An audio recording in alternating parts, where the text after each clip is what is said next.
Have you been here before? If this house was a crime scene and you were a suspect, you'd say no. But what if scientists could look inside your brain and work out that you'd been to this house after all? Don't worry, they can't. Yet. But this is one possible future use of a technique called brain decoding. We'll be coming back to these rooms later. Neuroscientists often use brain scanning techniques like functional magnetic resonance imaging to see which areas of the brain are active during tasks. Brain decoding looks inside these active areas to identify more subtle patterns related to particular images or ideas. A typical study would put someone in a scanner and show them a series of pictures. For each picture, the scanner records activity in the areas of the brain responsible for vision. A computer program, the decoder, is then trained to associate each picture with its pattern. To test the decoder, a new picture is presented. The scanner records the activity again. The decoder then compares the new pattern to the pattern it knows from training to figure out what type of object the person was looking at. Some groups have gone further. Jack Gallant's lab at the University of California at Berkeley measured brain activity as their subjects watched hours of movie footage. They taught a computer program to associate the clips with brain activity patterns, as before. Then, the decoder reconstructed what the subject had seen.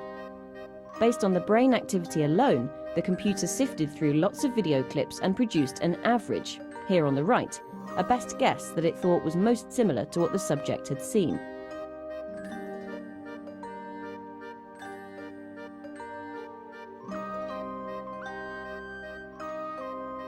Decoding what people see is one thing, but how about their thoughts, or even their dreams? Here's a representation of someone's dream, decoded from his or her brain activity. It's from Yukiyasu Kamitani's lab in Kyoto, Japan. His team got people to fall asleep in a brain scanner and then woke them up periodically and asked them what they were dreaming about. They noted down the most popular categories of object appearing in the dreams. They showed the same participants pictures of these objects when they were awake and scanned their brains again. Then they could tell what was appearing in the dreams, producing depictions like this, which make about as much sense as dreams usually do.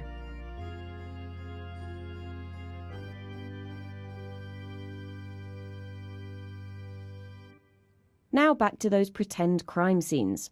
Could brain decoding one day be used to extract secret thoughts or detect lies?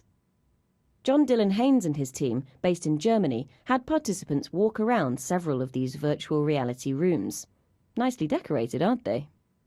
Then in the scanner they showed people more rooms, ones they'd walked around before, and new ones. Using decoding methods, they were able to tell with about 80% accuracy whether a participant had seen the room before. Of course, this kit isn't ready for the courtroom just yet.